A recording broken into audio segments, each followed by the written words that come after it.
Beautiful. Thank you so much, everybody. And welcome again to the Key Selection Criteria Advice session. So as I mentioned before, if you've just popped in, please feel free to submit your questions as they arise for you today. We will be addressing some common questions or some ones that will have general benefit later on in the session. So we will get started.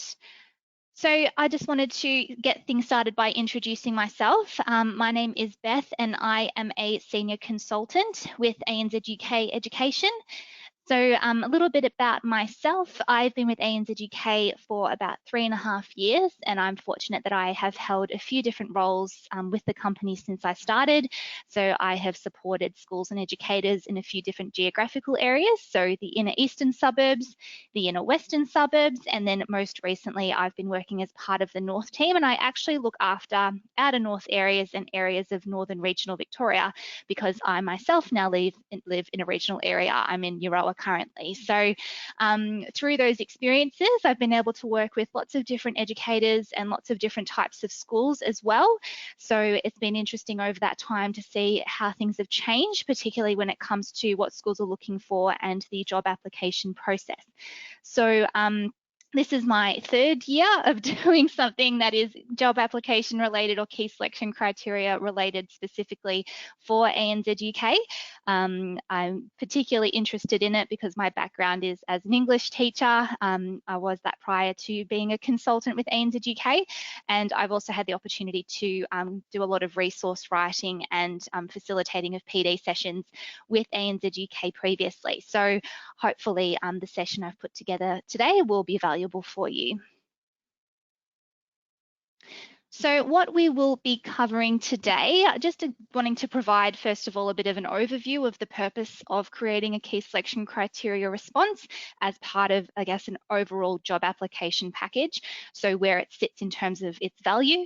And then we'll have a little bit of an overview of actually what gets covered or what's contained within that. So length of the response, etc. We're going to be going through some of the common criteria that you'll notice when applying for positions in 2021 for 2022. So we're going to be breaking down the criteria in place for teachers, for education support staff, and also some jobs that you're applying for. You'll notice there is actually a 6 selection criteria that you need to respond to. So we're going to be unpacking some of those as well. So to underpin all of that, we'll be discussing just some writing advice, so how you can prepare your response, some considerations for your writing, and then some suggested techniques as well. We know that it is a substantial document that you need to put together, and it can feel a little bit daunting to stare at a blank page. So just wanting to give you a bit of a starting point so that you feel more confident in putting your response together. And then, as I mentioned before, we will have time to be able to address some questions that you might have. So I thought, again, to enhance the interactive quality of our session today, I would love to get things started with a poll. So something I'm really interested in understanding is what you find challenging about writing key selection criteria responses. We all have a reason for being here today, so I'm keen to understand why you're here and what you're keen to get out of the session, just so that we can make sure that the content is valuable. So I'm just going to launch that poll now. So you will be able to see that one and respond to it in your time. So the options that you have there, the challenges around the length of the document, the sheer quantity of writing, understanding what the different key selection criteria actually mean, particularly ones that can have a bit of jargon in them or just feel very heavy in terms of the wording. It can be a bit challenging to deconstruct. Utilizing an effective writing structure, so just putting the thing together, or speaking about alternative experiences. So if you've had a bit of an unusual experience as an educator, or if there's particular things you're keen to comment about but you're not sure why, or not sure how, sorry, understanding how to put that together is a challenge in itself. So some different areas there. I also included the sneaky option of all of the above. So feel free to submit that as well. I'm just going to take another moment just so people have a minute to submit their responses. So things that we find challenging. I'll just give it another 10 seconds or so.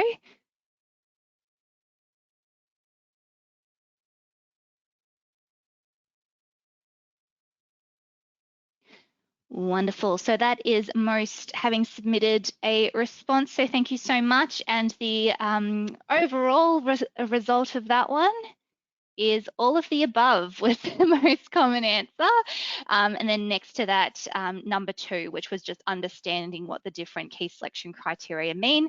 And then following that, utilizing an effective writing structure. But it seems that most feel a bit more comfortable talking about alternative experience, or it might not be relevant to yourself. And the length of the document, there's only a couple of responses there. So an interesting spread across those ones. And hopefully what we go through will help address all of those things. So let's just start by having a chat about what the purpose of the key selection criteria response is. So we know that when we're applying for roles, particularly if we're applying with government schools, so via recruitment online, we need to submit a CV with cover letter, our key selection criteria response, and then that will be submitted to the school once the job closes. It's the school's wonderful process of getting to go through all of those applications and shortlisting. So taking the information from the CV and the key selection criteria response into account, and then making a decision about who they would like to interview from there, and then ultimately place somebody. So that would be your process. So where does the key selection criteria sit? Basically, the key selection criteria responses help to expand and contextualize your CV. So if we look at CVs as being a bit more lean and mean, where we're really wanting to articulate places of work, study that we've completed, maybe some professional development that we've done, and then our references, if we've kept that to a 2 to 3 page document, we're really just sort of highlighting or dot pointing that key experience, maybe some key achievements to help introduce ourselves. So then what the key selection criteria response does on top of that is it helps to expand and explain some of those experiences in more detail, and it also helps to align that experience with the particular role or the particular school that you're applying for, so that if you've had a successful key selection criteria response, the school will be able to really clearly see what your prior experience has been, your teaching philosophy, even your personality to an extent, for them to be able to make an assessment of how appropriate you might be for that particular role or work with their school. So with that in mind, the key selection criteria should reflect who you are. So what your experiences have been, what you value, and what your goals are as an educator or even as a person. So we'll talk about that a little bit more. Another reason why we have the key selection criteria in place, and really those particular parts of that job application package, is so that there can be an equitable selection process. So particularly for the key selection criteria, you'll notice there'll be ones that come up quite commonly, and to be able to apply for that particular role, everyone needs to go through the same process or address the same criteria. So it helps to balance things out in terms of people that may have had different education, different experience, but if we're all being held against the same key selection criteria that schools to a degree need to satisfy, then that will just help to make a fair assessment of the most appropriate person for a role.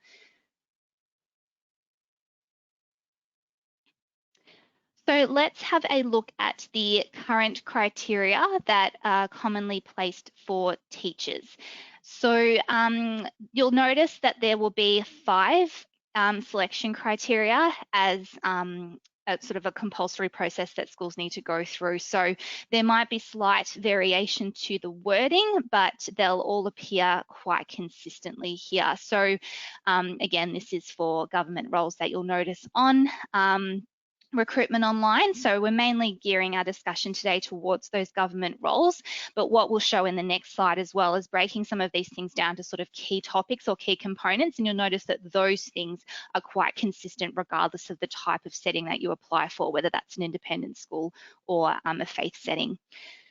So first of all, the first one is knowledge of curriculum, including the ability to incorporate literacy and numeracy, and then demonstrated experience in responding to student needs.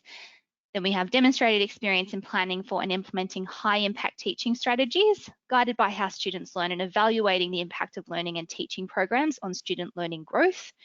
Demonstrated experience in monitoring and assessing student learning. Demonstrated experience in using data to inform teaching practice and providing feedback on student learning growth and achievement to students and parents. demonstrated interpersonal and communication skills, demonstrated experience in establishing and maintaining collaborative relationships with students, parents, colleagues, and the broader school community to support student learning, agency, wellbeing, and engagement. And then demonstrated behaviours and attitudes consistent with department values, demonstrated experience in reflecting upon practice and engaging in professional learning to continually improve the quality of teaching. So quite a mouthful. So let's break those down a bit further. So what is the focal point of each of those? So if we're just stripping things back and looking for keywords, which is a good thing to look for if you're just trying to see the forest through the trees with some of these criteria. So first of all, we're being asked to comment on our curriculum knowledge, how we integrate literacy and numeracy. So they're sort of standout topic areas. So if you're applying for a primary or a secondary role, you might not be an English or a maths teacher, but you're still being asked to comment on literacy and numeracy across the curriculum.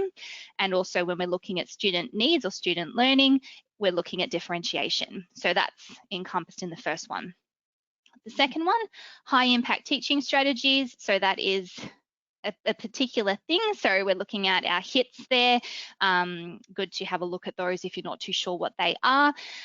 Student learning needs. So that could be interpreted in a variety of ways. You might have an academic leaning with that, or you might be more so looking at sort of student inclusion, social and emotional well-being, that sort of thing. Learning for multifaceted growth, basically. The third one is asking you to comment on assessment and reporting and the use of data to inform your teaching. So what you plan and implement in the classroom.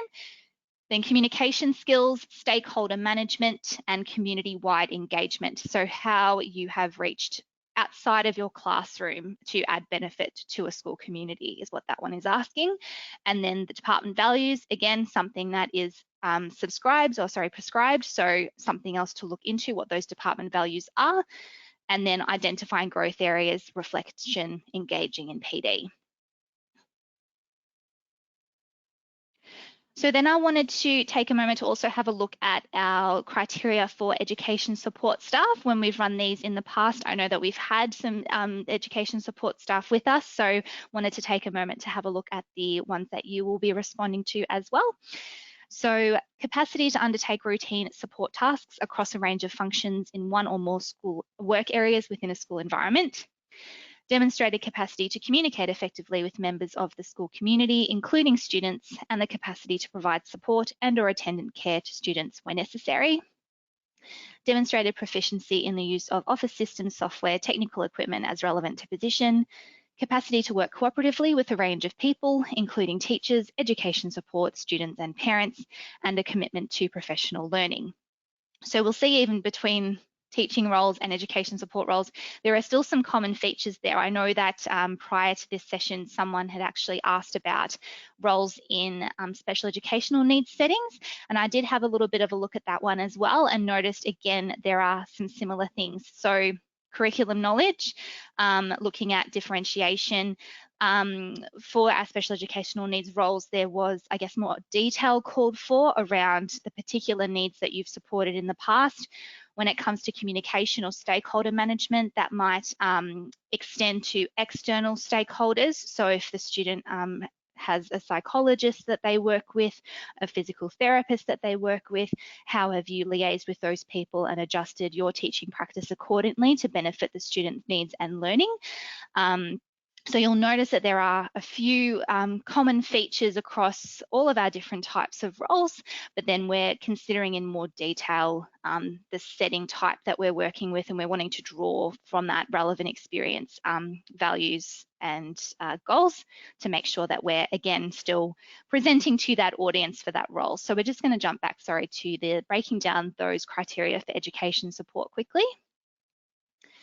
So what the first one is asking you to comment upon is day-to-day tasks or responsibilities. So when you've been in a school setting, as we know, education support roles can be quite broad or diverse depending on the type of setting that you're working with, the needs of students, etc. So what have you worked with in the past in terms of your responsibilities, and where have you impacted when it comes to different areas of the school? Number two, again, common with the teaching roles, communication skills and stakeholder management. Third, it's extended to the use of technology and equipment. So that could be for engagement purposes, but that could also be reflective of student capabilities or needs. 4 is collaboration, and 5 is professional development. So if we're pairing these criteria back and looking at them really simply, where it's clear to see from here that actually the 5 points are quite different. So we won't feel as though we're needing to repeat ourselves too much now that we sort of understand what the criteria are actually asking us to comment about. So I wanted to take a little bit of time to also look at the sneaky number 6, because some of the roles that you will be applying for will actually include a 6th criterion. So this is not something that schools have to provide in a mandatory way. I've even seen some schools with up to 7 criteria. So what we need to really take away from that is there must be a clear reason why that has been included as a 6th criterion. So why have it? We might be looking at a role that is at a higher level. So it could be in a leadership position, or I guess not necessarily a classroom position. So we might be asked to comment on more broad experience. So it might be reflective of a unique aspect of that particular position. So the school is wanting to ascertain, again, relevant experience goals that would help you to adapt into that role effectively. It could be reflective of that particular school's structure and program. So there might be something that they really prioritize currently, or it could be a part of their longer term strategic plan. And again, they're wanting you to comment on those particular things, or it could be values driven. So there's a few different reasons there. And I've just included some examples up the top of ones that I found in my search. Again, this is quite recent. So the first one is asking about 21st century design, exceptional culture of learning. So that one is sort of clearly embedded in maybe that school's particular philosophy or structure. The second one's about being able to teach visual arts foundation to year 6. So it could be that it is in that particular role, it might be a primary school role, but we have some schools where you're a specialist teacher and a classroom teacher together. So I know one of the schools I look after in Bendigo, all of the classroom teachers teach their own PE. So that might be reflective of that particular community. The third one, demonstrate a commitment to collaborative practices that impact teaching and learning to improve student growth within a professional learning community. So you might be looking at a school that has an open plan setting, or really focuses on team teaching. So again, being asked to comment on that. A demonstrated capacity to work positively with students who may have challenging behaviour. So this one is reflective of the student community. I've also seen ones that talk about remote teaching and learning for obvious reasons, and also ones that are specifically asking you to comment where you have had an impact on the school community from a wellbeing perspective. So as we're sort of going through things over time, particularly with the last 12 to 18 months experience for a lot of us, there is definitely a shift on programs in schools, priorities of schools, just reflective of the COVID climate. So some schools might be asking you to explicitly address those things in your criteria responses. So we've had a look at a role that we would like to apply for, and we've understood what those particular criteria are that we're needing to respond to. So now we're getting ready to write. So before we get started with that, what are some good steps that we can take? So something that we'll need to definitely take into consideration is the particular school that we are applying for. So having a bit of research first. So have a look at the school website. Also social media. A lot of our schools are really active in that space. So they have Twitter accounts, Facebook pages, things like that. So it's interesting to have a look at that as well to see what sorts of things are being posted, what sort of engagement is there from the community, from parents, what does that school appear to promote and value.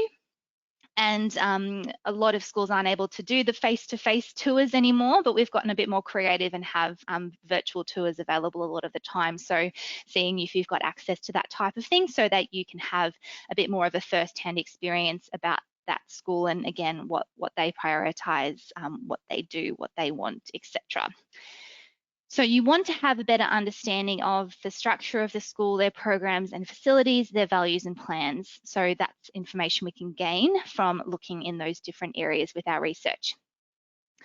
As we mentioned when we had a look at the criteria just before, we have some key terms embedded in some of those criteria. So you'll notice the high impact teaching strategies, the department values. As I mentioned, those are sort of prescribed areas or prescribed topics. So we want to make sure that we have a clear understanding of what those things are, so that when we're putting together our wonderful response, we're actually including relevant information and referencing the right things in our responses.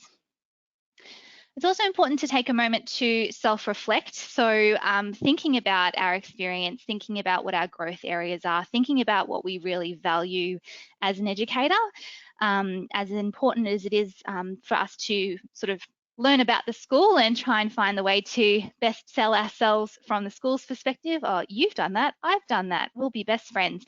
We also want to think about what we do really value, and I think in some ways that can help with the decision making when it comes to applying for the school in the first place. But some of the biggest feedback that we get from schools is that they want to see you in your writing. So if you can speak to your values really effectively in your response, that's going to come through in a more impactful way.